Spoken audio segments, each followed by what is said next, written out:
21শে August grenade হামলার মামলায় যাবজ্জীবন দণ্ডপ্রাপ্ত বিএনপির ভারপ্রাপ্ত চেয়ারম্যান তারেক রহমান ও ফাঁসির দণ্ডপ্রাপ্ত সাবেক স্বরাষ্ট্র প্রতিমন্ত্রী লুৎফুজ্জামান বাবর সহ সব আসামির খালাসের বিরুদ্ধে আপিল করেছে রাষ্ট্রপক্ষ।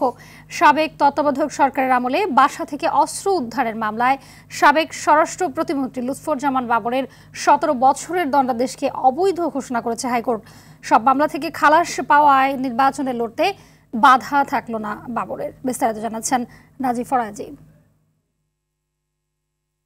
গত 12ই জানুয়ারি বহুল আলোচিত 21শে আগস্ট গ্রেনেড হামলার মামলায় যাবজ্জীবন কারাদণ্ডপ্রাপ্ত বিএনপির ভারপ্রাপ্ত চেয়ারম্যান তারেক রহমান ও মৃত্যুদণ্ডাদেশপ্রাপ্ত সাবেক স্বরাষ্ট্র প্রতিমন্ত্রী লুৎফুজ্জামান বাবর সহ আসামিদের খালাস দেন হাইকোর্ট।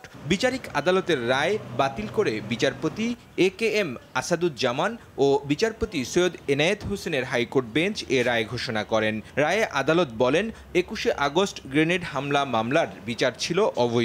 রায়ে বলা হয় যে চার্জশিটের ভিত্তিতে নিম্ন আদালত বিচার করেছিল তা আইনগতভাবে গ্রহণযোগ্য ছিল না। এই রায়ের বিরুদ্ধে আপিল করেছে রাষ্ট্রপক্ষ। এই যে হাইকোর্টের রায়ের বিরুদ্ধে রাষ্ট্রপক্ষ আপিল করেছে, এটাই আইনগতভাবে তাদের করা উচিত। যেহেতু রাষ্ট্র আপিল দায়ের করার এখতিয়ার রাখে এবং তারা যে পূর্ণাঙ্গ রায়ের বিরুদ্ধে আপিল দায়ের করেছে, আমি মনে করি আইনের শাসন প্রতিষ্ঠার ক্ষেত্রে এরকম আপিল দায়ের করে সর্বোচ্চ আদালত এগুলো নিষ্পত্তি হওয়া সকলের জন্যই কল্যাণকর এবং মঙ্গলকর। আমরা আশা করি হাইকোর্ট বিভাগ যে রায় দিয়েছে 21শে আগস্টের মামলায়, সুপ্রিম কোর্টও সেই রায়কে যথাযথভাবে আপহেল করবেন এবং বহাল রাখবেন।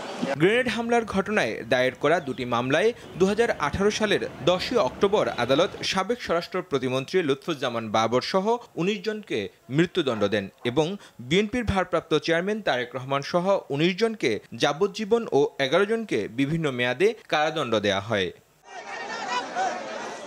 সাবেক তত্ত্বাবধায়ক সরকারের আমলে বাসা থেকে অস্ত্র উদ্ধারের মামলায় সাবেক স্বরাষ্ট্র প্রতিমন্ত্রী লুৎফুজ্জামান বাবরের 17 বছরের দণ্ডাদেশকে অবৈধ ঘোষণা করেছে হাইকোর্ট।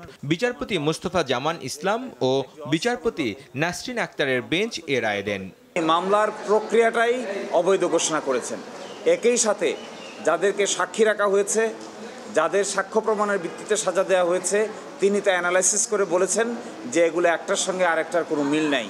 এগুলো সবই ছিল 1-11 সরকারের কারসাজি এবং এই রায়ের মধ্য দিয়ে 1-11 সরকারের মাধ্যমে যারা ভিকটিম হয়েছেন তার মধ্যে জনাব লুৎফুজ্জামান বাবর ছিলেন প্রধানতম ভিকটিম।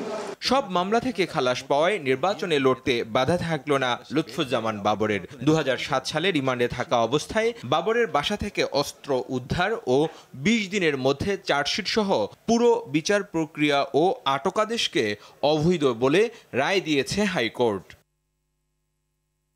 নাজিফ ফরাজি, RTV, ঢাকা।